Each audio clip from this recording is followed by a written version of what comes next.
ఎవరూ లేరు సార్. నన్ను షూట్ చేస్తారా సార్? మీరు ఎక్కడికి వెళ్ళినా మీ కాళ్ళు కట్టపడే కుక్కను సార్ నేను. మీరు చెప్పిన పనుల్లో చేశాను. అలాంటి నన్ను సార్, నాకు 56 ఏళ్ళు వచ్చాయి సార్. రిటైర్ అవ్వబోతున్నాను. నాకు పెళ్లి కాని ఒక కూతురుంది సార్. నా కుటుంబం నన్ను నమ్ముకుని ఉంది సార్. నిజాయితీగా బతికాను సార్. ఆస్తి ఏవి కూడబెట్టలేదు. నిజాయితీగా ఉండడం తప్పే సార్.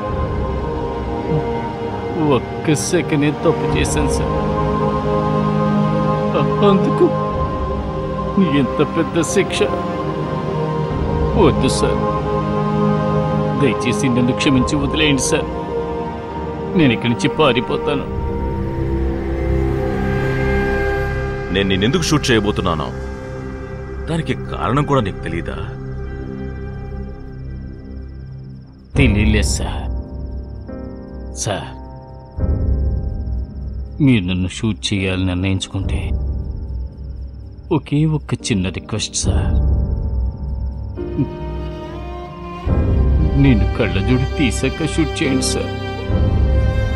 ఎందుకంటే కళ్ళజోడు తీసేస్తే నా కళ్ళు మసగ్గా కనిపిస్తాయి. నేను చావడం ఇడియట్కి తెలియకూడదు సార్. Please sir. ఏంటి సెంటిమెంట్?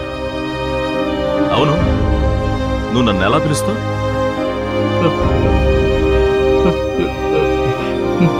నరరూప రాక్షసుడు. కరెక్ట్, నేను నరరూప రాక్షసున్నారా? కానీ నువ్వెప్పుడు ఈడియట్వే.